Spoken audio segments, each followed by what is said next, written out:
Hi, beautiful friends and book lovers. I hope that you're all doing well. If you're new here, my name is Heather, and here at Heather's Book Review, I tend to read and review mysteries and thrillers, but I will read just about anything. So today is a read with me, but this portion of the video is just a non-spoiler review for The Last Housewife by Ashley Winstead. But if you have the book or you're interested in reading the book and want to read it together, in the description box below, I have timestamps. I broke this book up into 4 parts, and then there are 4 other separate sections of this video where I'm basically reading the book with you. I also do just want to preface this video with I am getting over a very long and annoying cold. So I will just sound congested because yeah, I will. So this morning I actually filmed the live show for this with my friends Gabby and Elizabeth, and I will link their channels down below along with the link to the live discussion that was on Gabby's channel.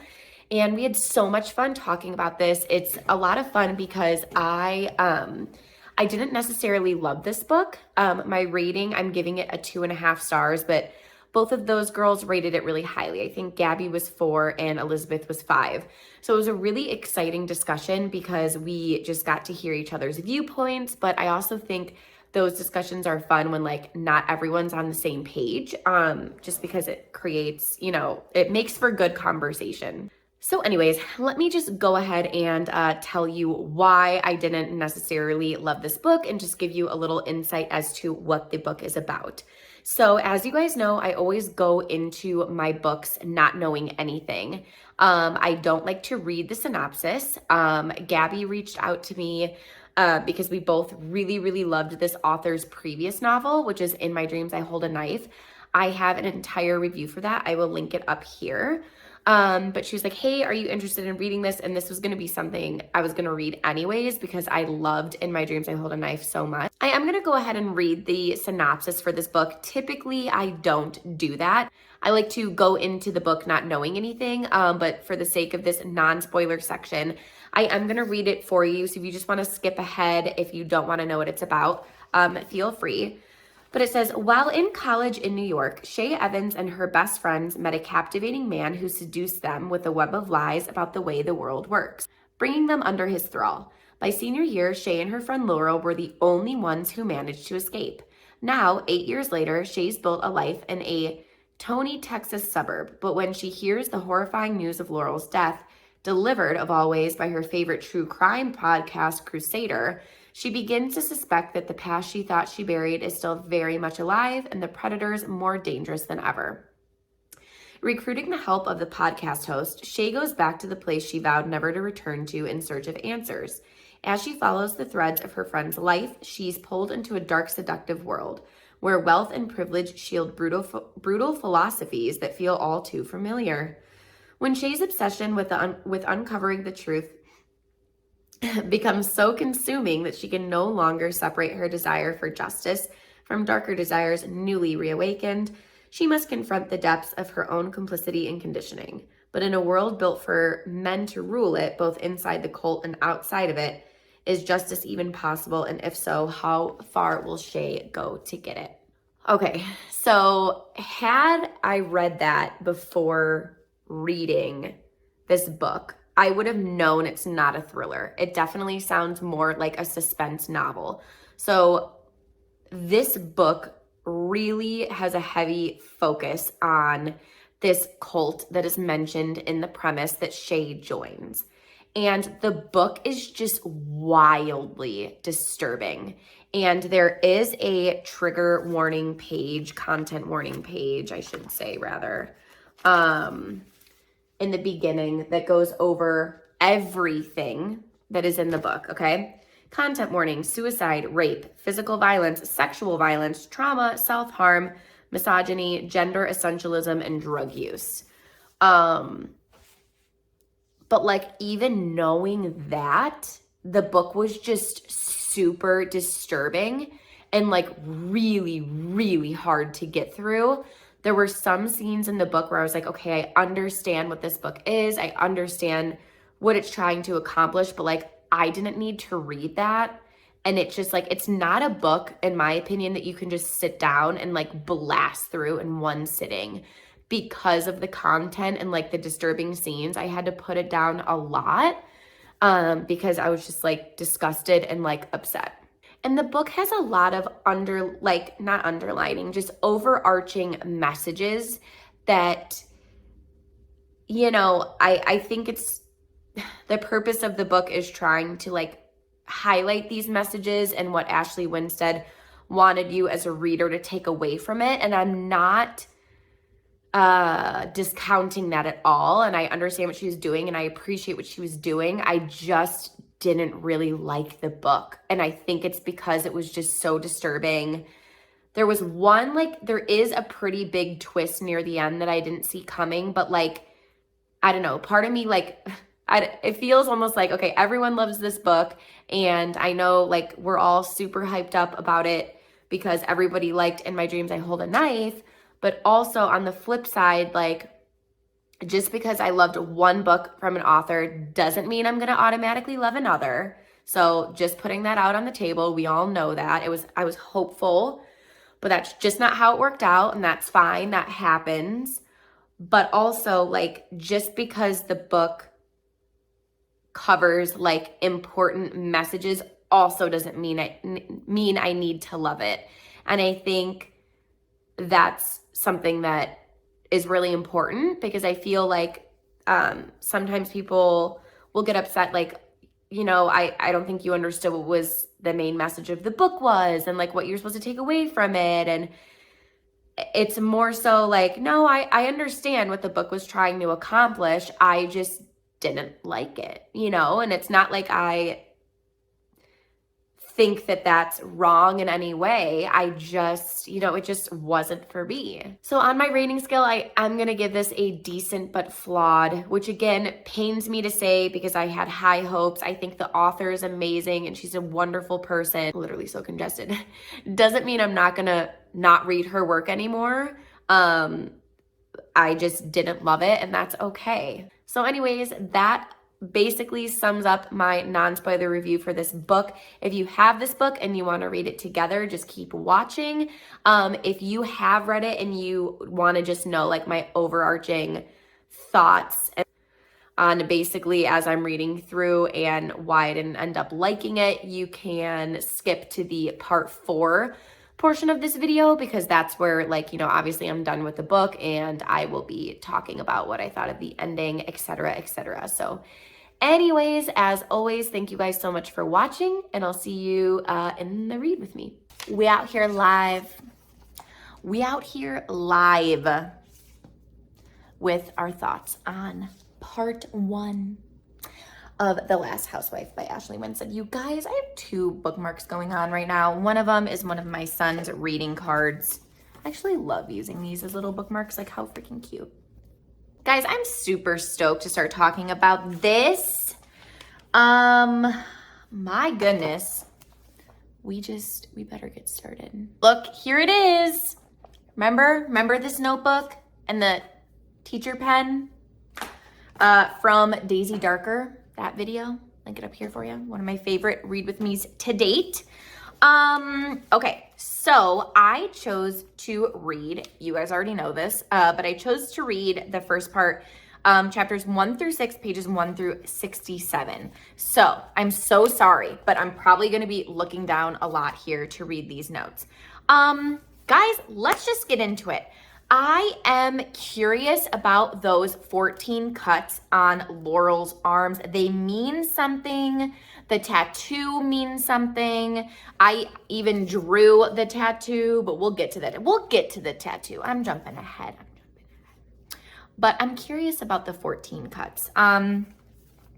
They mean something. I don't want to give a whole ton away, and I don't also like want to spoil the book.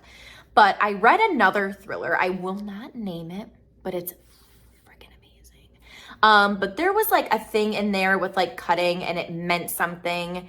And my mind is like kind of going that route. If you know what book I'm talking about, message me on Instagram because it's one that I've recently read within the last year. that involved something similar, but my mind is going down the route of like the cuts definitely mean something.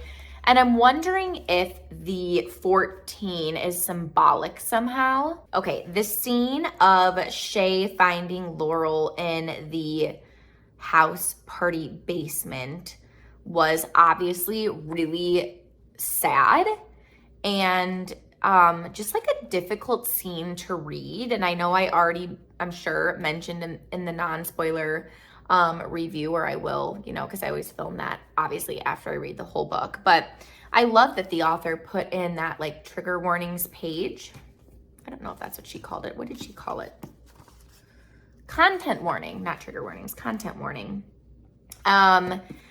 Because I mean, yeah, that can be definitely really tough to read about. And I will say, like, that whole scene of the girls finding each other, like Shay finding Laurel and then like Clem just like also coming down the stairs, whatever. Like, in my heart at this point in the book, like, it saddens me that like obviously we know Clem ends up dying, but like that the three can't just be like best friends forever, because like I just felt like in that moment, given the circumstances, like those guys just got so close. I have a whole section here for Adam. Mr. Adam, what the heck is his name? Let me go to my character page here.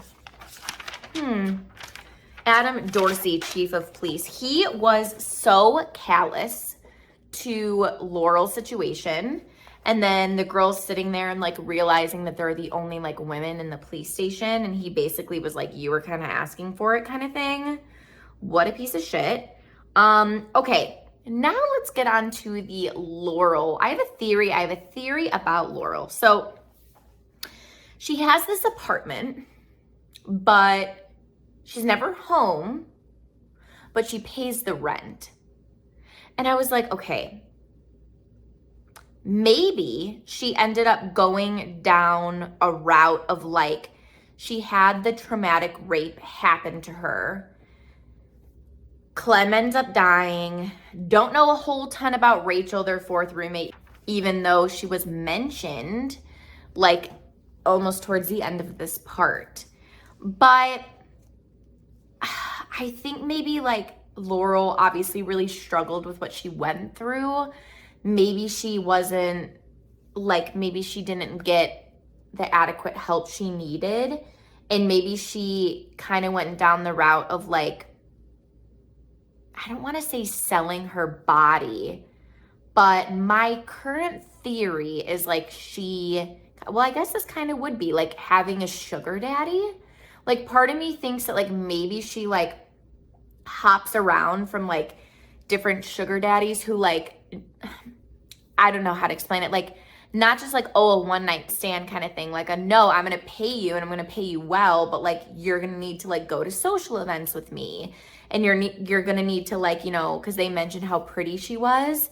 And the reason I thought about this theory was because when Shay and Jamie were talking to her past employer, her employer was like, yeah, she like begged me to hire her. Okay, well, we know that background tidbit of like, she doesn't cook. She liked to do fashion and like create her own clothes, but she doesn't like to cook. So like, why? Then we found out that they catered at that mansion. They had some pretty like ritzy clientele. So I think that's why she wanted to get in there. Like maybe she knew that like she could meet a sugar daddy or something like from there. I don't know, guys. Maybe you're watching this and you're cracking up at the fact that like I'm even saying the word sugar daddy. I don't know, but that's my current theory. Then,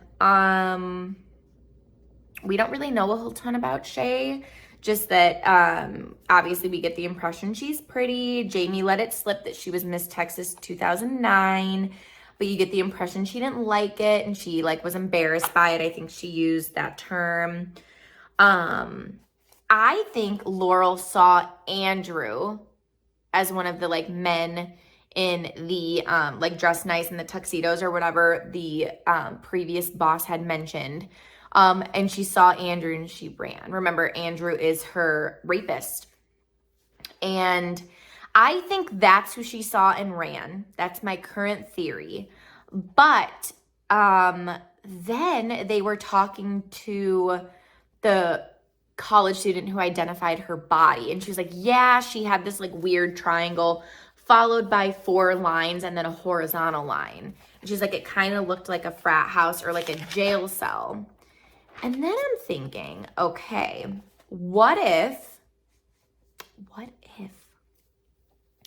it's something like an old boys kind of like cult kind of thing, and there were like men in the fraternity that were in this like weird cult, and then they grew up, some started working at the police department or one, and that's why there are no pictures and no mention of this weird tattoo. And then maybe some of the other guys grew up and went to become like hedge fund or whatever, like working at this, you know, wealthy enough to be invited to this like mansion kind of thing that they were catering at. And that's why they killed Clem. And maybe now that's why they killed Laurel. And that's like their sign, not their sign, like their symbol. You know what I mean? Because it would explain like the killings if they're in some weird cult, like, oh, hey, they're gonna, you know, expose us to the world, like we have to kill them kind of thing. I don't know. That's my current theory, but I love where we left off because it's going to be the transcript between Shay and Jamie because she has consented that he can interview her for the podcast. So at this point in time, like currently while I'm filming this, I don't know what part 2 is going to be, but obviously it's in the description box below for you, and I'll put it right here in the text so you know when we're stopping. I'll do the chapters and page count. But yeah, let's just keep reading. Hey guys, I'm here with my thoughts on part 2, chapters 7 through 12 and pages 68 through 134. So actually earlier this morning, I did film the live show with Gabby and Elizabeth. So I will link the live show in the description box for you. And we had so much fun. It was such a great live show.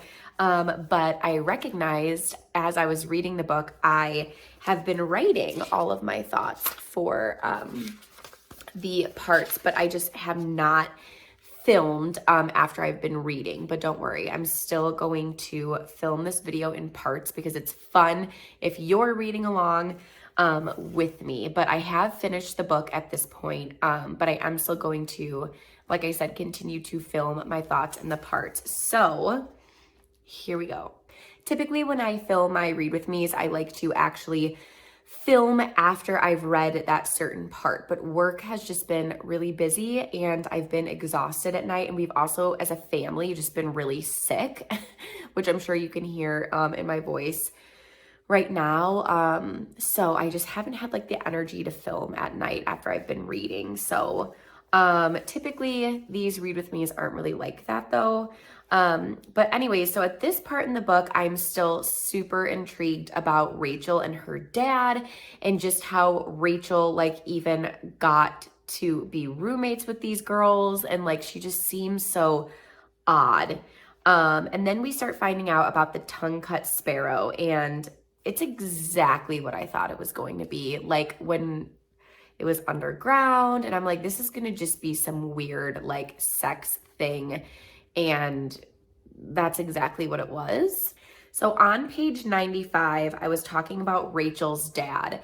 And in my notes here, I wrote, I don't believe that he is her real dad. It just, the relationship seems weird. Something is just rubbing me the wrong way there. And I don't know what it is, but I don't know. It's not screaming like a paternal sort of relationship. And then he just starts saying weird shit like, you can call me dad. You would look even prettier with blonde hair. Just very, very inappropriate comments, manipulative comments. Like he knows by saying that she's most likely going to dye her hair blonde now so she can like appease him, because he knows that like, you know, she really likes him. So then she meets Nikki at Tongue Cut Sparrow, and Nikki's like, okay, you have to say this phrase, like, I'm a gift. What did I write down? A gift from a humble daughter. So it's like she's recruiting her. Weird, I don't know, like BDSM kind of thing. And then on top of that, they're called daughters, which you're just like, what? So then I write down that the girls are just enamored with Don. Like they were doing anything that he's saying. She ended up dyeing her hair blonde. And I knew that like this was going in like a bad direction. So then I have a theory that like, it's obvious that Clem is the only one that was like pushing back and being like, this is weird. Why are we doing this? And my theory was, does he have Rachel kill Clem? And Rachel feels like really guilty about killing Clem. So she's the one that like sketches I'm sorry into her arms. That's my theory at this point. At this part in the book, I've accepted that this isn't a thriller. It's definitely just like a suspense book, which if you guys have been here for a little bit, you know I'm trying to be better about like taking the book for what it is and rating it.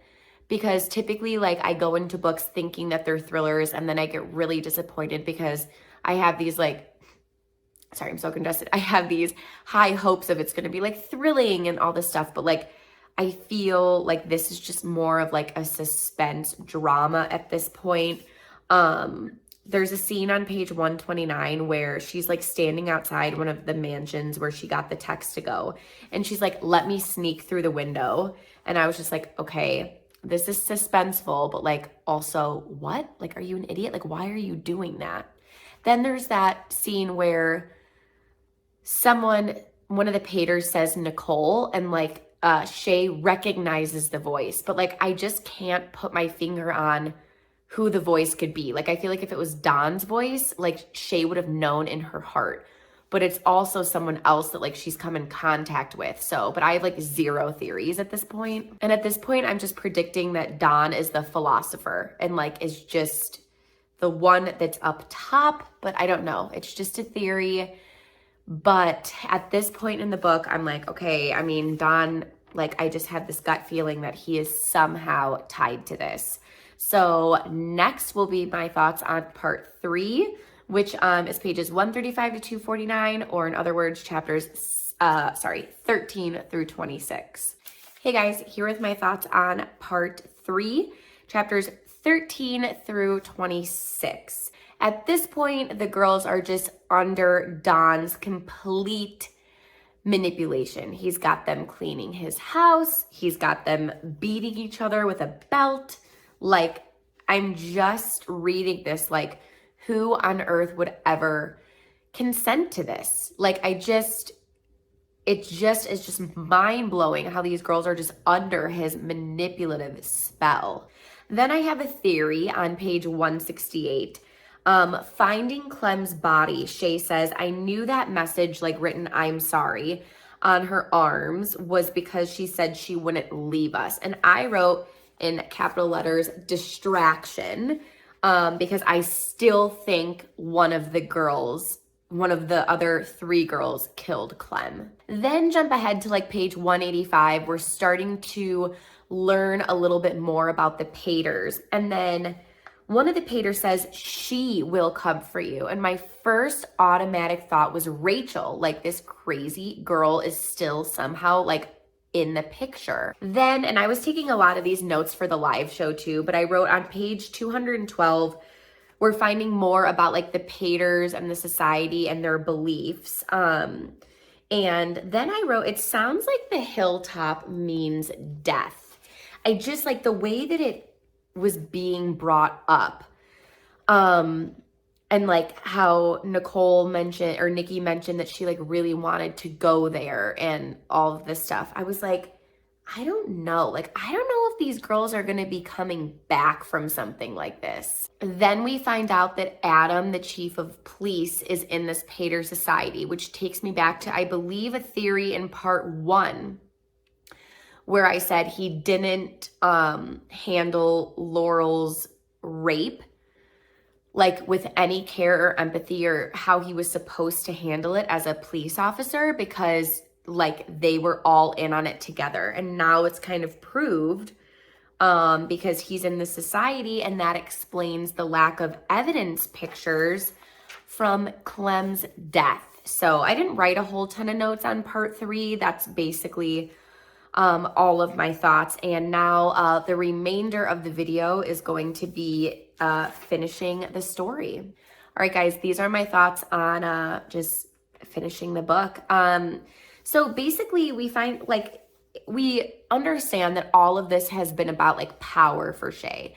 Like she realized that, men are easily influenced by her because of her beauty, and she just loves that feeling of having the power over those men. Then she's at one of the parties with Nicole, and Nicole saw somebody in the distance and got like really upset and was like, yeah, you should leave. And like, I didn't have a theory on who she saw. Then having finished the book, like putting it together, she saw Adam there. I'm guessing that's who she got nervous from, the chief of police, who also ended up becoming her pater. Oh my gosh, you guys, this scene of Shay and Nikki like running through the forest as all of the men are chasing them was so disturbing. And then even more so that Nikki ended up getting like brutally murdered. I feel like it was kind of foreshadowed a little bit, because they were like laughing kind of together. Like the girls were like, we're gonna escape, we're gonna do this. And it was like this good moment. And I was like, this cannot last for that long. I absolutely did not see it coming that Laurel was alive. It makes sense. And when I was filming the live show, we talked about this, because I was kind of annoyed. I'm like, there's no way that like her and Rachel could look that much alike that they wouldn't understand that it wasn't really Laurel and it was Rachel who was portrayed as being Laurel. But then it's like, well, no, because Adam, was in the Pater Society and he got rid of the evidence. There were no pictures. And like basically what he would say would go, and that girl that discovered the body, like she's not going to know any better. So that part was just crazy. I really did not see that coming. And then it's confirmed that it indeed has been Don this entire time at the top of all of this. And that part was just so crazy how like Laurel like basically couldn't live without him. And then she ended up finding him in Rachel and was drawn back in. And then he creates this like massive society, that he's at the top of. And it just was like, it was so crazy. And then with Laurel like killing herself because Don said so, and then he's just like, wow, she did it, and like I didn't even have to like do anything, all I did was tell her to do it. Like that was so crazy. And then how Shay ends up just killing him, and then Jamie's like, why are you smiling? And she's like, I'm finally free. Like that was just such an intense scene. And I really appreciated how we don't know what ends up happening with Shay. Like, does she end up going to prison for 20 years? It's kind of just up to your interpretation about what her fate would be. But yeah, basically I didn't really like it. The twist about Laurel was great, but like, and it was suspenseful, but I felt like it just was kind of repetitive. Like they kept going to these parties and then she'd escape. And then they go to the party and then she would narrowly escape again. And then they go to the party and somehow she would also escape. And it's like she's escaping so many times. Like, okay, we get it. And then I just wish that there was a little bit more to the podcast with Jamie. That was just more so like bits and pieces of their conversations and like her trusting him with her past and stuff. But it didn't really feel like a full blown out podcast, I guess. I don't know. Also, I had another thought. It was just really hard to read for me. Like the scenes were just really graphic. There's like a scene in this book. I don't even know, like, I don't even want to say the word on here on YouTube because I feel like, I don't know, they would like take the video down. But like, you guys know that disturbing scene where a video is like playing in the background and it's really freaking messed up. I was just like, I could have gone without that entire section of the book. So yeah, I mean, powerful book, important messages, just was way too graphic for me. It was suspenseful, but I could have done with a little bit more suspense, and it just kind of felt like repetitive in its nature. So that basically wraps up everything. But again, you can click down below and watch the live show with all three of our thoughts on the story. But yeah, as always, thank you so much for watching and reading with me, and I will see you in my next video. Bye, you guys.